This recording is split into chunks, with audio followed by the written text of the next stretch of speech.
গরু মাংসটাকে খাওয়ার জন্য, গরু মাংসের ঝোল দিয়ে খাওয়ার জন্য আমি তন্দুরি রুটি দোকান থেকে রুটিগুলোকে নিয়ে আসছি। গরম গরম খাবো আমি এগুলো দিয়ে। গরু মাংসের ঝোল দিয়ে এই তন্দুরি রুটিগুলো খেতে চমৎকার লাগে, ইয়াম্মি।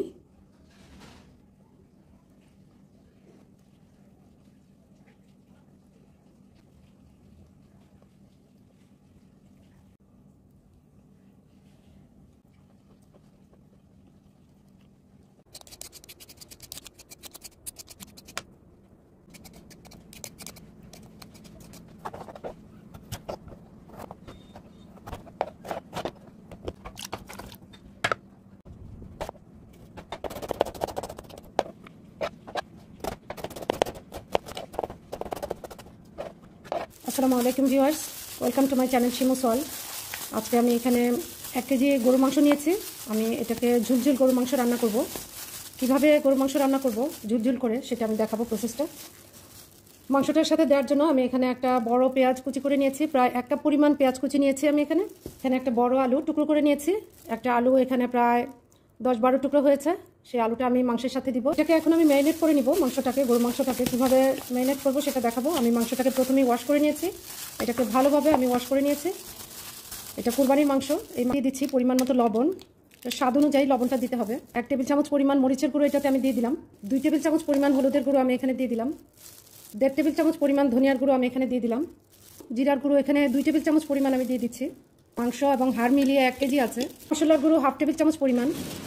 1 টিস্পুন পরিমাণ শাহি জিরা দিয়ে দিলাম। দিচ্ছি শাহি মিক্স মশলা। এখানে 18 রকমের মশলা আমি তৈরি করে নিয়েছি। আমার চ্যানেলে লিঙ্ক দেওয়া আছে, আপনারা আমার চ্যানেলটি ঘুরে আসবেন। 18 রকমের মশলা দিয়ে আমি এই মিক্স মশলাটা তৈরি করে নিয়েছি। 1 কাপ পরিমাণ কুচি করা পেঁয়াজ আমি এটাতে দিয়ে দিলাম। দিচ্ছি আদা বাটা, 1.5 টেবিল চামচ পরিমাণ আদা বাটা আমি এখানে দিয়ে দিলাম। দিচ্ছি রসুন বাটা, 2 টেবিল চামচ পরিমাণ রসুন বাটা এখানে দিয়ে দিলাম।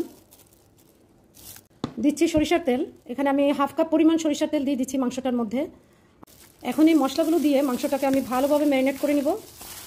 এটাকে অনেকক্ষণ ঘুরিয়ে ঘুরিয়ে কচলে কচলে ম্যারিনেট করে নিতে হবে। এটাকে আমি 1/2 আওয়ার ফ্রিজে নর্মালে রেখে দিব রেস্টের জন্য। 1 কোষ পরিমাণ পানি নিয়ে ধুয়ে আমি এটাতে দিয়ে দিলাম। আধা ঘন্টার জন্য ফ্রিজে নর্মালে রেস্টে রাখবো। চুলায় একটা ননস্টিকের হাঁড়ি বসিয়ে দিয়েছি।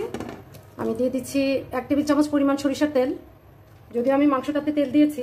দিচ্ছি পেঁয়াজ কুচি, এখানে আমি 3-4টা ছোটো পেঁয়াজ কুচি করে নিয়েছি। সাথে দিচ্ছি গরম মশলা, দারচিনি, এলাচি, লং, তেজপাতা 4-5 টুকরো করে। এখানে আরও 1 টেবিল চামচ পরিমাণ সরিষার তেল দিয়েছি। আমি মোট 2 টেবিল চামচ পরিমাণ সরিষার তেল এখানে দিয়েছি। এই সরিষার তেলটাতে পেঁয়াজটাকে আমি একটু লালচে লালচে ব্রাউনিশ করে নিব।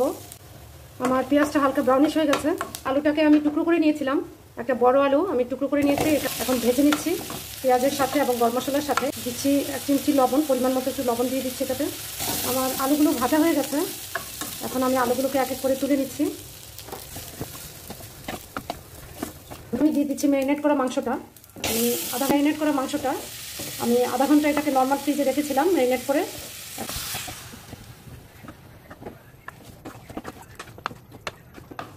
যেহেতু আমি মাংসটা ম্যারিনেট করার সময় এটাতে সরিষার তেল দিয়েছি, তাই এখন আর আমি তেল দিচ্ছি না।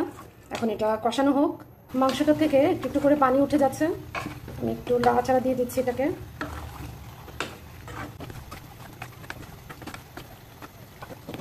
মশলার বাটিটা ধুয়ে আমি এখানে 1 কাপ পরিমাণ পানি দিয়েছিলাম। এখন আরও 1/2 কাপ পরিমাণ পানি দিয়ে দিলাম। এটার মধ্যে এটা কষানো হয়ে যাবে। এটাকে একটু পরে পরে নেড়ে চেড়ে দিতে হবে। মিডিয়াম হিটে এটাকে রান্না করতে হবে, খুব বেশি জাল বাড়ানো যাবে না। সয়াবিন তেল দিয়ে দিচ্ছি 2 টেবিল চামচ পরিমাণ। আমার কাছে মনে হচ্ছে তেলের পরিমাণটা কম হয়ে গেছে। 2 টেবিল চামচ পরিমাণ সয়াবিন তেল অ্যাড করে দিলাম এটাতে। মাংসটাকে একটু পরপর নাড়াচাড়া দিয়ে দিতে হবে, যেন মাংসটা নিচে লেগে না যায় সেদিকে খেয়াল রাখতে হবে। গরুর মাংস একটু সিদ্ধ হতে সময় লাগে। মাংসের ঝোলটা অনেকটা ঘন হয়ে গেছে, তো 1 মগ পরিমাণ পানি দিয়ে দিলাম এটাতে। গরম পানি দিলে সবচেয়ে ভালো হয়। আরও 1 মগ পানি দিয়ে দিলাম। টোটাল 2 মগ পানি দিলাম এটাতে, কারণ মাংসটা সিদ্ধ হতে আরও সময় লাগবে।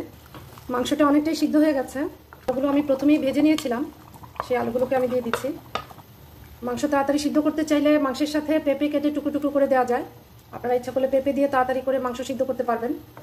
মাংসটাকে ম্যারিনেট করে রেখে দিলে, নর্মাল ফ্রিজে কিছুক্ষণ রেখে দিলে ওই মাংসটার টেস্টি হয় অন্যরকম, আলাদা। আমি 2টা আস্ত রসুন দিয়ে দিলাম। রসুন দিলে মাংসটা খেতে অনেক বেশি ভালো লাগে। সাথে আমি দিয়ে দিচ্ছি 3টা আস্ত কাঁচামরিচ। এটা মাংসটাকে অনেক বেশি ফ্লেভারফুল করবে।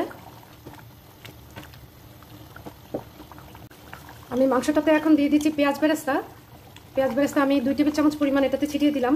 ইয়াম্মি করবে মাংসটাকে এবং ফ্লেভারফুল করবে। মাংসটা হয়ে গেছে, এখন আমি এটাকে 10-15 মিনিট লো হিটে রেখে দিব। চমৎকার একটা ঘ্রাণ বের হয়েছে মাংসটা থেকে, অনেক ইয়াম্মি হয়। এইভাবে মাংস রান্না করলে অনেক বেশি ইয়াম্মি হয়। আমার মাংসটা অলরেডি ডান, এটা পুরোপুরি বয়েল হয়ে গেছে। এখন মাংসটা ঝুলঝুল রয়ে গেছে। এই পর্যায়ে আমি এটাকে নামিয়ে নিয়ে যাব এবং নামিয়ে নিয়ে আমি এটাকে 20 মিনিট রেস্টে রেখে দিব তেলটা ভেসে ওঠার জন্য। মাংসের হাঁড়িটাকে আমি নিয়ে আসছি একদমই গরম গরম।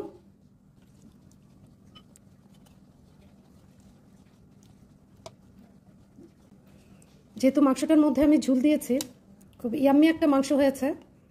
এইভাবে ম্যারিনেট করে রান্না করলে মাংসের স্বাদই হয় অন্যরকম। আপনারা এই রেসিপিতে বানিয়ে খাবেন। মাংসটার উপরে আমি কিছু পেঁয়াজ বেরেস্তা ছিটিয়ে দিচ্ছি, এটা দেখতে লোভনীয় লাগবে। রেডি হয়ে গেল আমার গরুর মাংসের ঝুল কারি, আলু দিয়ে গরুর মাংসের ঝুল তরকারি। এটা এতই মজাদার, এতই ইয়াম্মি যে এটা এই রেসিপিতে রান্না করলে আপনারা বুঝতে পারবেন যে এটা কতটা মজাদার হয়। বাঙালির ঘরের একটা জনপ্রিয় খাবার। ভিউয়ার্স, আপনারা বানিয়ে খাবেন এই রেসিপিতে। ভিউয়ার্স, আমার ভিডিওটি ভালো লেগে থাকলে আমার ভিডিওতে লাইক, কমেন্ট, শেয়ার করে দিবেন এবং আমার চ্যানেলটিকে সাবস্ক্রাইব করে দিয়ে পাশে থাকবেন। আর মজার মজার গরুর মাংসের ঝুল কারি বানিয়ে খাবেন। আলু দিয়ে গরুর মাংসের ঝুল কারি, এটা বাঙালির ঘরে ঘরে, প্রতিটা ঘরে ঘরেই জনপ্রিয় একটি খাবার এবং সবাই এটা রান্না করে। আমরা কিভাবে রান্না করলাম সেটাই দেখালাম।